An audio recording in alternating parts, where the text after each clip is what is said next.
First, I want to tell you how happy I am being invited by the organizers of this meeting.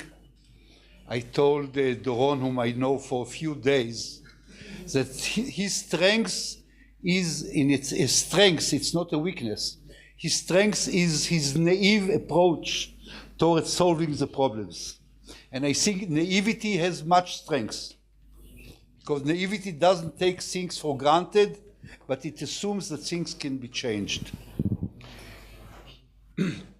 I should first start describing in a few sentences what we are doing. When I say we, I speak to the Ariel University Center in Samaria, what we are doing to enhance what I think is the real move for peace.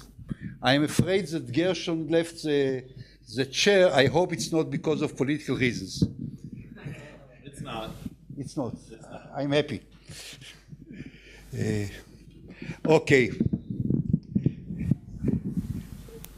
Within our 12,000 student body, we have an active Arab students minority, I'm afraid to say yet a minority, of students who study in all areas from sciences to social sciences, feeling themselves apparently very good with the Jewish students together, coming from, I met here one friend from Shfaram, coming from the North Galilee to the south, from Tel Aviv, not from Tel Aviv, from Lod to Akko, from the areas of Jerusalem, coming and studying with us together. More than that, we have by now, though, a few of joint research projects with Palestinian researchers and scholars, mainly in the areas of improving potentially quality of life, and I don't refer to welfare, I refer to using sewage water to improve it to a level that it can be used for irrigation. That's one example. For fighting malaria and other problems. Creating a situation in which joint activity and joint effort creates the basis for future peace. Now, let me tell you, the most difficult part of it is that Israelis and Palestinians don't know each other. I can tell you, we in Ariel meet the Palestinians on an equal level. We can discuss things, we can argue. The problem of my friends from North Tel Aviv, and I'm afraid from many parts of the Arab population in Hebron and Ramallah, is that they don't meet Israelis discussing, arguing, coming to know each other. This is a precondition.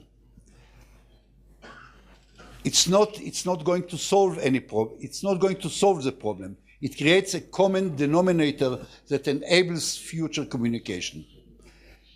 So I shall not try to describe today my solutions, but as Gershon Baskin spoke about the only solution, the two-states solution, let me remind ourselves two things. For the last 75 years, not 30, 75 years, the efforts to create a two-state solution failed totally. The first one was with the Peel committee around 1935. I don't remember, 1937.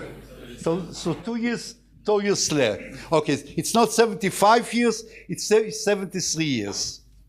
If I have to sum up in one sentence what I believe is going to be a viable, long-staying solution, based on knowing each other and cooperating with each other, it would be what I would sum up in one sentence, what we call a functional compromise.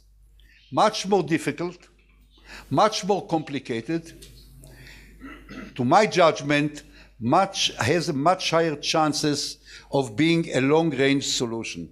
I shall not elaborate more on that with this short introduction.